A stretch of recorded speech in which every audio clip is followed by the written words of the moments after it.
મારું નામ પટેલ હેતલબેન કરશનભાઈ છે। હું પાટડીમાં 1 નંબરના કેન્દ્રમાં આંગણવાડી કાર્યકર તરીકે ફરજ બજાવું છું।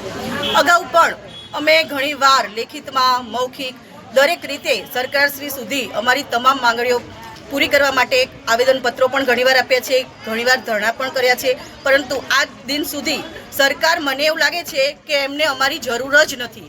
આજે તમે જુઓ કે ઓનલાઈન કામગીરી એટલી બધી નાખી દીધી છે વર્કરો ઉપર કે એક 10,000ના મોબાઈલ વર્કરોનો પગાર 10,000 છે, એમાં અમારી પાસે નથી મોબાઈલ સરકારનો કંઈ જ કામગીરી જે અમારા પોતાના મોબાઈલમાં આજે મારા મોબાઈલમાં સરકારની 7 એપ્લિકેશન ડાઉનલોડ કરેલી છે કે જે રોજ અપડેટ નવું આયા જ કરે છે અને રોજ અમારે અપડેટ કરવાનું જ।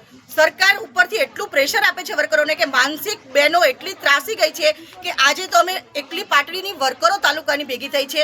અગાઉ અમે હેલ્પરોને પણ બોલાવીશું, એનાથી વધારે જરૂર પડશે તો અમે અમારા ફેમિલી બધા જ મેમ્બરોને એડ કરી અને સતત વિરોધ કરશું। આગામી 8 તારીખે મહિલા દિનની ઉજવણી સરકાર કરવાની છે, તો હું તમને સરકારને એમ કહેવા માંગુ છું કે આજે એ જ બહેનો કે જે રોડ ઉપર પોતાના હક અને અધિકાર માટે લડે છે, તો તમે 8 માર્ચે આંતરરાષ્ટ્રીય મહિલા દિવસની ઉજવણી કઈ રીતે કરશો?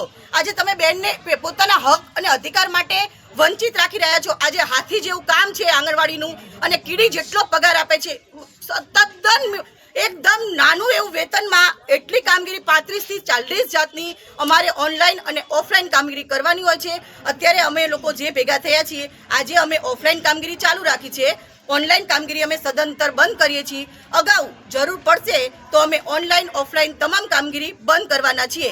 સરકારને ખાસ અલ્ટિમેટમ આપવામાં આવે છે તમામ બહેનો વતી, જરૂર પડશે તો જિલ્લામાં, જરૂર પડશે તો રાજ્યમાં, તમામ જગ્યાએ બધી જ બહેનો ભરપૂર આક્રોશ સાથે પરિવાર સાથે રેલી કરશે અને સરકારને જવાબ અગાઉ આપશે ને આપશે।